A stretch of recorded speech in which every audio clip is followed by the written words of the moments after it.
ñe coow li dakkagul ci fële nga xam ne rek moom mooy chambre criminelle ci jamono yi ñu toll nii nag mën nañ ne rek diggante ki nga xam ne moom mooy Ousmane Sonko ak Adji Sarr ba tey ki nga xam ne rek moom mooy juge bi defagul délibération bi nga xam ne rek mën nañ ne ñi ko doon xaar gannaaw nag coow li nga xam ne rek judd woon na ci suba ba tey mën nañ ne nag ñi nga xam ne rek ñoom ñoo sa gën a fees bi la yoon ñu ràññee leen lool di ki nga xam ne moom mooy Ndeye Khady Ndiaye moom mi nga xam ne nag mën nañ ne jaaba jonge nañ ko lu bari yoon ci ay question yu nga xam ne rek posé nañu ko ci digganteem ak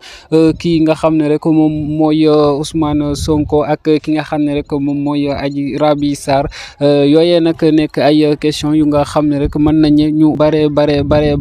dañoo daal di jàpp que ne kat question yooyee mooy nekk li war a leeral mbir mi gannaaw sax date bi nga xam ne rek kii di Adji Sarr joxe woon na ko que ne kat kii di Ousmane Sonko daal dina koy joto woon tëddee sax ci ay xibaar moom mii di Ndeye Khady Ndiaye xam ne que ne kat boobee sax dafa fekkoon moom mii di Ndeye Khady Ndiaye mu amoon doom sax ba taxoon ñëwul woon bis boobu xaysuwul woon kon nag ki nga xam ne rek moom moo fa nekkoon mën nañ peut-être ñu bari jàpp ne nag li xew mën naa xewee foofu donte la sax kii di Ousmane Sonko ñëw fa woon ci bis boobu ba tey jàpp nañ ne kii nga xam ne nag moom mooy maître Ciré Clédor Ly mi ngi doon ñaxtu ñàkk teew ki nga xam ne rek moom mooy président Ousmane Sonko ci audience bi nga xam ne rek ñi ngi ko doon amal niki tey boobu ba tey di leen di jaay fi wax ngeen di wéy di abonné